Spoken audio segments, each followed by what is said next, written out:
What's up everyone? So today we're going to be doing another Perfumery book review, and today's book is Essence and Alchemy, a book of perfume by Mandy Aftel. So this is a book that quite a few people have used as their first book on teaching them about DIY perfumery, and it's a book that's quite widely available, it's not too expensive, and it's recommended by some people to use as your first book for learning about perfumery. So in today's video, I'm going to review the book, tell you what I think of it, go through the chapters, tell you what's in the chapters, and then hopefully you can make the decision of if you think this book's for you or if you want to buy it yourself. Right then, so the first thing I noticed when I started reading this book that was evident almost straight away was Mandy has some kind of bias against synthetic ingredients in perfumery. She's very heavily biased towards naturals. In fact, she actually says in the introduction, "Our olfactory sensibility has been marginalized and deadened by the chemicalization of our food and our environments." And this is the beginning of a lot of quotes from Mandy that are heavily in favor of naturals and against synthetics. So it's definitely one of the core themes or the running themes in this book, and it's one that I'm not particularly a fan of. If you're new to perfumery, basically what naturals and synthetics are two major classes of raw materials. That is, naturals being raw materials that have been derived from plants directly, and synthetics as raw materials which have been made in a lab using chemical processes. I'm not going to go over the argument of naturals versus synthetics here, as I've mentioned in other videos, but it's generally accepted in perfumery that both the use of naturals and synthetics is fine and completely safe. If anything, naturals are probably more dangerous than synthetics. Anyway, the point I'm trying to make here is strong biases like these make me want to take what Mandy's saying in the book with a bit of a grain of salt. Now, the other thing that she does mention in the intro is that she has a collection of more than 200 rare books on perfumery, and this foreshadows some of the writing in the book about the history of perfumes and raw materials, which is actually really nicely written and rich and full of stories that you wouldn't find anywhere else. Okay, so talking of history, that is the subject of the first chapter, and it's probably the longest chapter in the book, but I really enjoyed this chapter, and it goes through the history of perfumery all the way from the ancient times through to the 1500s, 1600s, 1700s, 1800s, and it's got a lot of really interesting stories actually that I hadn't heard of before, so I really did like this part of the book. One of my favorite points in this chapter was how it talked about alchemy and really explained what that was, and explained how that was very related to perfumery back in the day in, say, the 1500s, that kind of time frame, when these things like perfumery and alchemy were kind of very secretive and shrouded in mystery. People didn't really talk about these things or practice them openly, especially because they had connotations with things like witchcraft. Because of all of this, people weren't very educated in the formulas that they made, and these formulas were often tied in with a lot of superstition. In one case, she even mentions that a formula from 1555 states you have to steal a baby raven, and then you capture it, you feed it for 40 days, and then you distill it. Anyway, then the book details how over time perfumery became more widely accepted and more commonplace. It explains how in about 1700, perfumery basically started as more of the modern day industry we know it. Firstly, starting with perfume gloves, and then eventually moving into the alcoholic perfumes that we know. In the 1800s, books started to be written about perfumery with formulations, and eventually in the 1900s, synthetics started to be released, and those started to be used in perfumes, which completely changed perfumery. And Mandy doesn't really talk about anything after that in the book, but I think given what she did cover, it's actually a really nice period of history in terms of perfumery, one that's not discussed all the time, and I really do think this was one of my favorite sections of the book for sure. Anyway, at the end of chapter 1, she continues slagging off synthetics, and she continues to do this at the start of chapter 2. She even goes so far as to say that synthetics shouldn't be used in perfumery because they do not contain quote-unquote life force like naturals do. I mean, I think it's a bit weird, but whatever. Anyway, next she gives an overview of some extraction techniques, which is basic, but fine. Then she gives some tips, which are actually pretty good. So things like don't use plastic bottles for your raw materials, and things like keep your master copies or your main raw materials in separate bottles and only occasionally take out a little bit to put in a smaller bottle which you use for your blending. And the reason for this is because every time you open and close the bottle, you're letting in oxygen, which can cause an oxidation reaction with your raw materials. So basically you want to avoid your main bottle of raw material getting oxidized, and you can do that by opening it as little as possible. Then she goes on to recommend some beginner's equipment for perfumery. I wasn't the biggest fan because she included things like chopsticks and shot glasses, but I think a lot of people do start with that kind of equipment. I would just say the stuff she recommends certainly isn't the best, but again, it's better than nothing. Finally, she talks about what you'll need to make solid perfume. Now, this is something I tried in the past. It really didn't go very well for me at all, so it's definitely not my cup of tea. But if you're interested in making solid perfume, then she does give some advice for that as well, so that is definitely something to consider. Okay, so next we have chapters 3, 4, and 5, which are about base notes, mid notes, and top notes, or as she calls them, base notes, hard notes, and head notes, which is completely fine. So at the start of the chapter on base notes, we're back to bashing on the old synthetics again. So this time, Maddie basically says that for synthetic perfumes, there is almost no natural base notes, and instead, the base notes are chemically manipulated and lack depth. This is just a complete lie. Regular perfumes use a mixture of naturals and synthetics. Basically, it's up to the perfumer to give as much or as little of each as they please. It's not about just having synthetics or just having naturals. It's also not the case that synthetic base notes or natural and synthetic blends of base notes lack depth or anything like that. There are hundreds and hundreds of different synthetic base notes, and these can all be combined in and amongst themselves or with naturals. And it's completely baseless for Mandy to be saying things like this, so honestly. But yeah, once she's got over this, the description of the base notes themselves that she goes on to list is actually really, really good. I really like the way she writes about the raw materials because she draws on all of her knowledge that she's gained from her rare books, and she gives a story about the origins and the history of almost every base note that she describes, which I think in some cases is really, really interesting. Also, the selection that she makes is pretty good, so I would give that section a good rating. The other thing that I think is good at the end of this chapter is it actually gives you a free recipe for an amber accord, which you can use as a beginner straight away as a basic fundamental building block accord. So I think this is really good that she included that as well. I'm not really going to go into much detail on the next chapters, which are about the heart and the head notes. And the reason for this is because they're basically structured in the same way as the chapter on base notes. The chapters start off with kind of descriptions of how alchemy and perfumery relate in this kind of metaphysical way. And then they go on to the kind of ingredients compendium, or the descriptions and the histories of the ingredients that she selected. And I think this latter section of the chapter in both cases is much better than the first section. So that's, basically what those two chapters are about. The next chapter is chapter 6, and this chapter was about composition. And in my opinion, this was by far the worst chapter in the book. So this chapter was basically slagging off the methods that professional perfumers use, and then after that suggesting her own method, which was just, quite frankly, terrible. So what happened is, in the start of the chapter, she was talking about how once she met with a professional perfumer from a fragrance company, and she described the standard method of perfuming like this. The process allowed for no first-hand drop-by-drop experience. The behavior of synthetics is more precise and predictable, which makes it possible to work in a more quote-unquote scientific way, bit tongue-in-cheek. A process that is so abstract from the outset strikes me as unromantic and antithetical. So I guess I've got a few questions here. Firstly, Mandy, why do you want a drop-by-drop experience? Is this really going to help you in any way? The problem with a drop-by-drop experience is that if you're putting in some drops, then you are going on to smell your perfume, putting in some more drops, then smelling it. What you're basically doing is the following, which is really bad. Firstly, you're putting something in, and then you're smelling it directly from the source, which means you're going to get olfactory fatigue really quickly. Then you take the next ingredient and you add that in, a few more drops.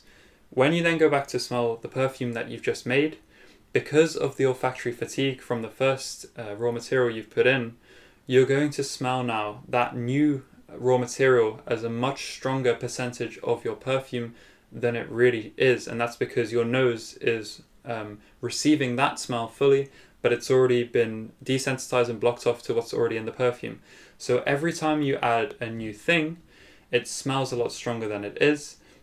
And these olfactory fatigues, the rates of these will vary with different materials, which means when you keep doing this, all that's going to be happening is your nose is going to get overwhelmed and you're not really going to be able to perceive what your formula actually smells like objectively. It's going to be a very strange experience when you smell it, go back to it, smell it again, and it smells a bit different, and you're never going to be able to pin down exactly what's going on.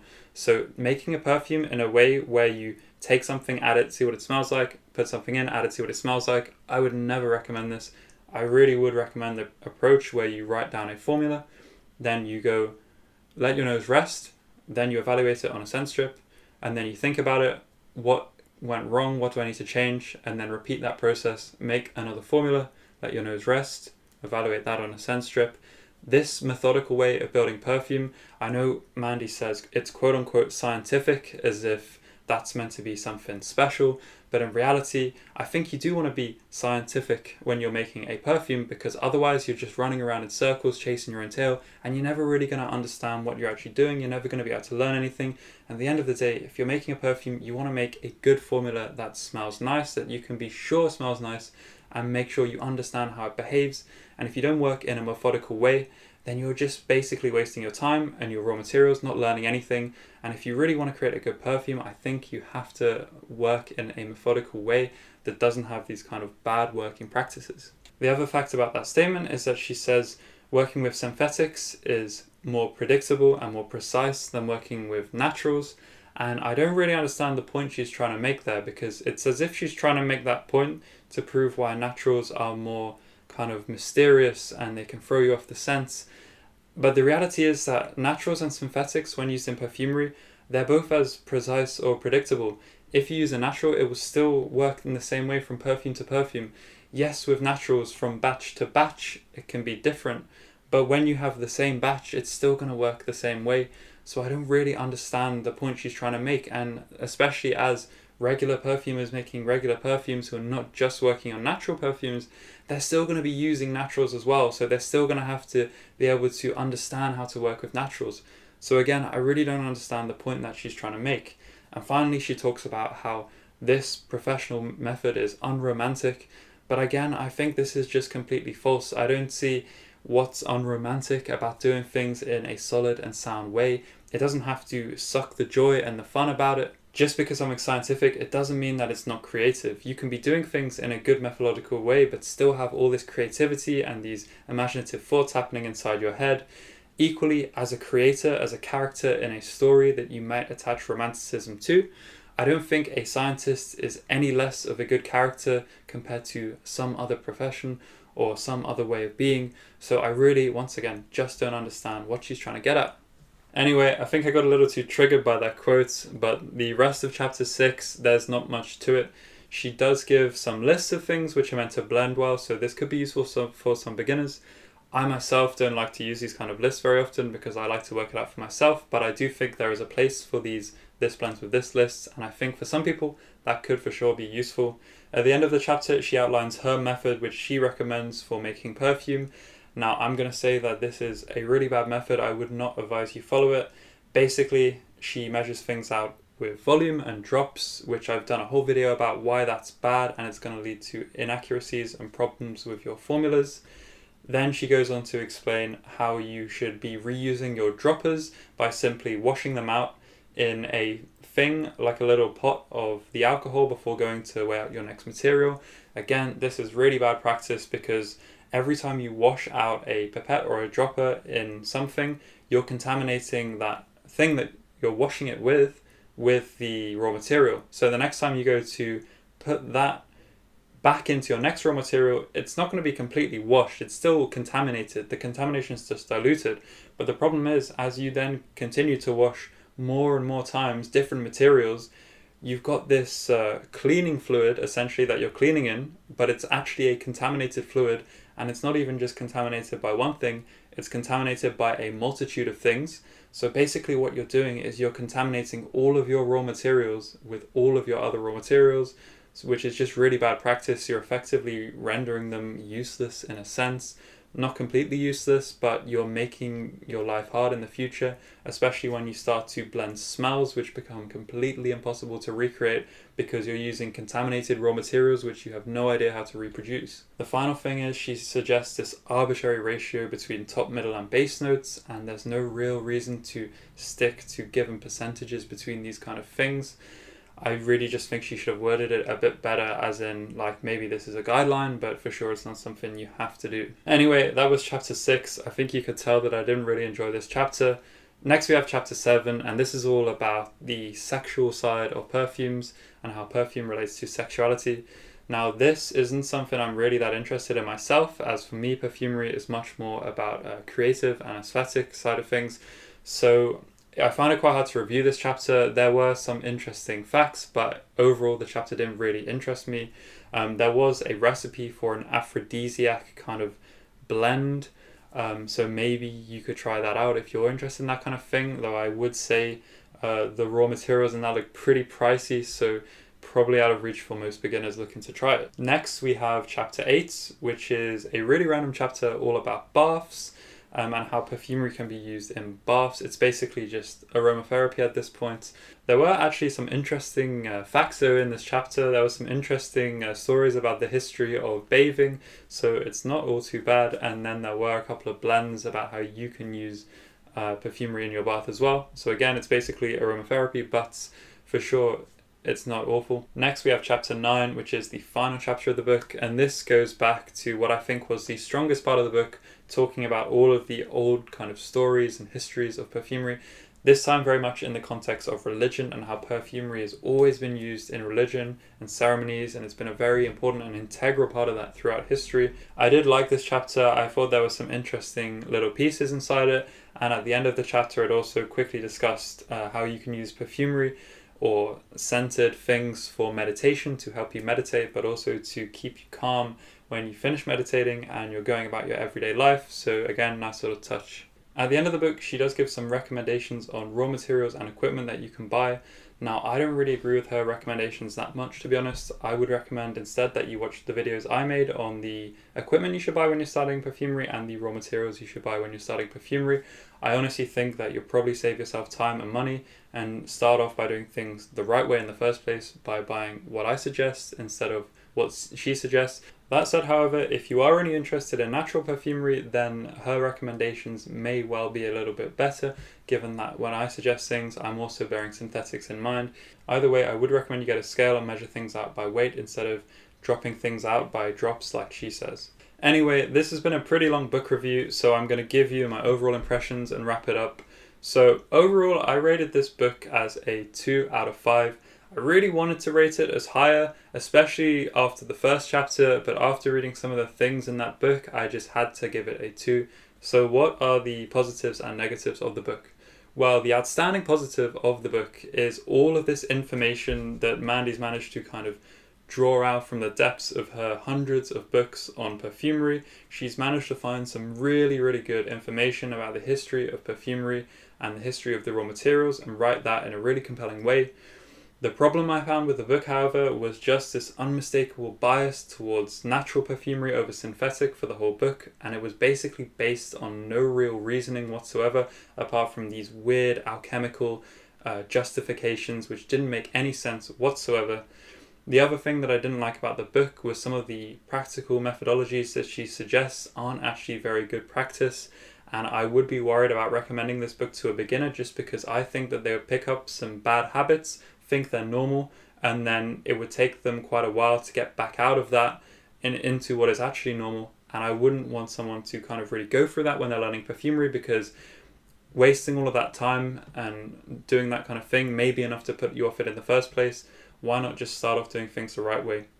So overall, yeah, I'm going to give the book a 2 out of 5. But if you are just looking at the book for the historical point of view and you're not interested in using the actual practical knowledge in the book because, say, you already understand how to do perfumery, in that case, maybe I would recommend the book as a 4 because I do think there is some valuable information in the book nonetheless. Anyway, this was a super long review, so I'm going to head off now. I really hope you found this video helpful in some way. Do let me know in the comments if you've actually read this book and you disagree with me, because I do think maybe I was a little bit harsh in this review, so I think it would be completely fair if you want to disagree with me on some of the points I made. Anyway, that's the end of the video. See you next week.